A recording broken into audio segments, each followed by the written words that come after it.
Hello students and everyone, welcome to Future Bright channel. I hope that आप सभी का information technology का examination काफ़ी अच्छा गया हो। होप करता हूँ मैं आप सबकी ऐसे ही आगे हेल्प करता रहूँ, आपको ऐसे गाइड करता रहूँ। ठीक है, तो ज़्यादा से ज़्यादा लोगों को जोड़िए चैनल से, सब्सक्राइब करिए, बेल आइकन को दबाइए सारी अपडेट्स पाने के लिए। राइट, तो आज हम लोग कंटिन्यू करेंगे हमारा जो नेक्स्ट एग्ज़ाम है एसएसटी का, सोशल स्टडीज़ का। राइट, तो एसएसटी में मेन फोकस आपको क्या रखना है, क्योंकि टाइम कम है, क्या पढ़ें, 4 बुक्स हैं। मैं आपको कुछ बातें बताने जा रहा हूँ, कुछ चीज़ें बताने जा रहा हूँ जिस पे आपको ज़्यादा फोकस करना है। सबसे पहले ग्रेट डिप्रेशन कब हुआ था, ग्रेट डिप्रेशन क्या होता है, 1929 में हुआ था ग्रेट डिप्रेशन, उसके रिगार्डिंग आपको सारी बातें पता होनी चाहिए। Second thing, first world war 1914 to 1918, और इसमें कौन कौन से ग्रुप्स ऑफ कंट्रीज थे जो पार्ट ले रहे थे। ठीक है, third thing, second world war 1939 to 1945, इसमें भी आपको ध्यान रखना है कि ये क्यों हुआ था, इसका आउटकम क्या था, और इसमें पार्टिसिपेटिंग कंट्रीज कौन कौन सी थी। रिंडर पेस्ट के बारे में, फोर्थ थिंग, रिंडर पेस्ट के बारे में, रिंडर पेस्ट जो कैटल डिजीज थी उसके बारे में आपको इंफॉर्मेशन पूरी होनी चाहिए। नेक्स्ट, डांडी मार्च, सत्याग्रह, चौरी चौरा मूवमेंट, और गांधी जी ने नॉन कॉपरेशन मूवमेंट क्यों शुरू किया था, नॉन कॉपरेशन मूवमेंट क्या था, और नॉन कॉपरेशन मूवमेंट को कैंसिल क्यों करना पड़ा बार बार। Right, next important thing, Simon commission. Right, Simon commission, Rowlatt act, Jallianwala Bagh massacre, ये आपको ध्यान रखना है इन सभी चीज़ों को, ये सब क्या थी। राइट, ये सब बातें आपको अच्छे से, इन सब चीज़ों को आप गो थ्रू कर लीजिएगा अच्छे से। इसके बाद हम कंटिन्यू करने जा रहे हैं कुछ इंपॉर्टेंट थिंग्स, इंपॉर्टेंट पॉइंट्स जो आपको ध्यान में रखने हैं। फ्रेडरिक सोरियो कौन था, फ्रेंच पेंटर था। राइट, और जर्मन स्टेट की एलिगोरी कौन थी, ठीक है, जर्मेनिया थी। Right, Germania.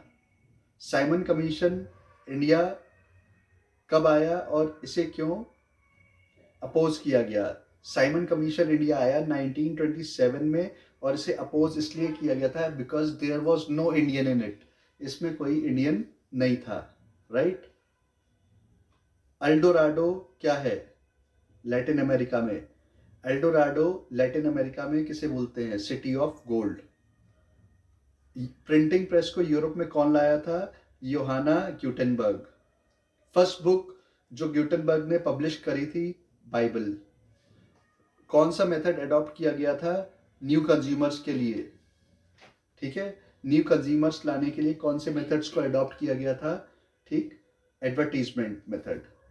ठीक है, कौन सा सॉइल लार्जेस्ट एरिया में कंट्री में पाया जाता है और ये कैसे बना, एल्यूवियल सॉइल सबसे ज़्यादा पाया जाता है हमारी कंट्री में, और ये बना है डिपॉजिट ऑफ रिवर्स से, रिवर के जो डिपॉजिट्स हैं उससे ये फॉर्म हुआ है। राइट, नेक्स्ट थिंग, इंडिया के किस स्टेट में roof top rain water harvesting structure compulsory कर लिया गया है लीगल प्रोविजंस के साथ, तमिलनाडु में। रैबी क्रॉप्स और खैरिफ क्रॉप्स क्या होती हैं और इनके टाइप्स क्या होते हैं। रैबी क्रॉप्स होती है हमारी वीट, ग्राम, बार्ली, पीज, मस्टर्ड। खैरिफ क्रॉप्स होती है हमारी पैडी, मेज, ज्वार, बाजरा, अरहर, मूंग एक्सेट्रा। राइट, सिल्क वॉर्म की रेयरिंग करना, उससे सिल्क को ऑब्टेन करने को क्या बोलते हैं, सेरीकल्चर बोलते हैं। ओर ऑफ आयरन सबसे बढ़िया कौन सा होता है जिसमें आयरन का क्वांटिटी सबसे ज़्यादा होता है, वो होता है मैग्नेटाइट, और जिसमें आयरन अप टू 70% तक पाया जाता है। What is the importance of manufacturing industries, manufacturing industries की क्या इंपॉर्टेंस है।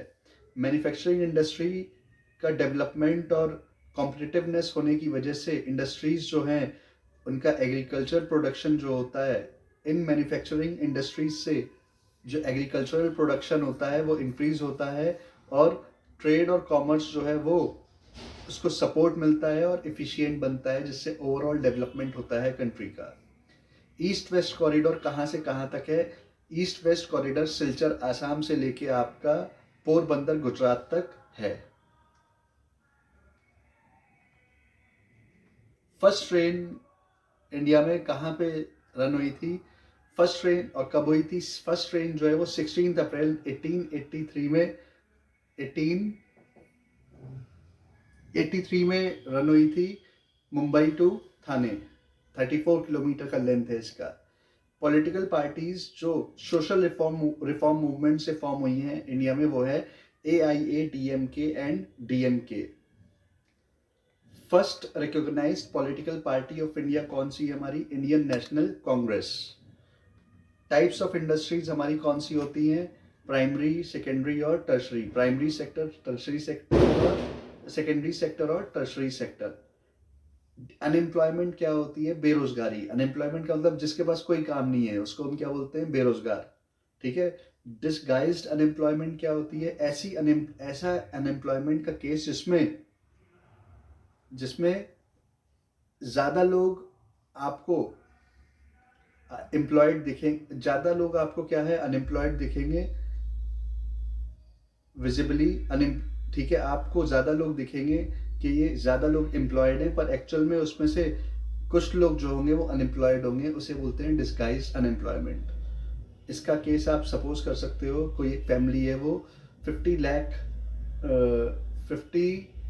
Turns for example wheat grow करती है। उस फैमिली में 7 मेंबर्स हैं और 7 मेंबर्स अभी काम करते हैं, पर आगे चल के उन 7 मेंबर्स में से 2 मेंबर्स कहते हैं हमें काम नहीं करना चाहेंगे।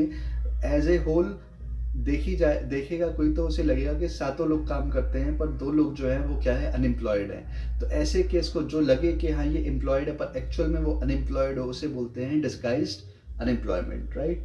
What is globalisation? ग्लोबलाइजेशन का मतलब होता है interconnection between countries through trade and foreign investment. किसी दूसरे देश में जाके कोई कंपनी अगर इन्वेस्टमेंट करती है, व्यापार करती है, ट्रेडिंग करती है, उसको हम बोलते हैं globalisation. Globalisation means international trade.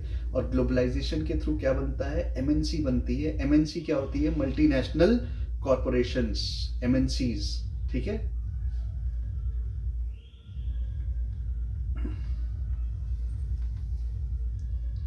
Trade barrier सबसे बड़ा क्या होता है देश के लिए? जो टैक्स लगता है एक्सपोर्ट पे, वो ट्रेड बैरियर होता है। न्यू इकोनॉमिक पॉलिसी कब फॉर्म हुई थी? 1992 में फॉर्म हुई थी। और कॉर्पा एक्ट कब हुआ था? कॉपरा, COPRA। ठीक है। कंज्यूमर प्रोटेक्शन एक्ट कब इनैक्ट हुआ था? 1986 में। ठीक है। MRP की फुल फॉर्म सबको पता है, maximum retail price. Under employment क्या होता है? अंडर एम्प्लॉयमेंट में क्या होता है कि काम कम है, लोग ज्यादा हैं। ठीक है। लोग ज्यादा हैं पर वो अपने पोटेंशियल से कम काम करते हैं, उसको बोलते हैं हम लोग अंडर एम्प्लॉयमेंट। के लोग ज्यादा हैं, काम कम है, और इसलिए या फिर वो कोई इंडिविजुअल अपने पोटेंशियल से, अपनी क्षमताओं से कम काम करता है, उसे हम बोलते हैं अंडर एम्प्लॉयमेंट। और इसके अलावा मैंने आपको इम्पोर्टेंट पॉइंट्स बताए हैं। सस्टेनेबल डेवलपमेंट क्या होता है? Sustainable development fulfilling the demands of current generation. Okay. Sustainable development का मतलब होता है कि डेवलपमेंट हो विदाउट हार्मिंग द एनवायरनमेंट। हम रिसोर्सेज का यूज करें, ओवर यूज ना करें, उनको फ्यूचर जनरेशन के लिए भी बचा के रखें। उसे हम क्या बोलते हैं? उसे हम बोलते हैं sustainable development, right. I hope आप सब ये अपने पॉइंट्स क्लियर करेंगे। ठीक है। Thanks a lot. Stay tuned to this channel.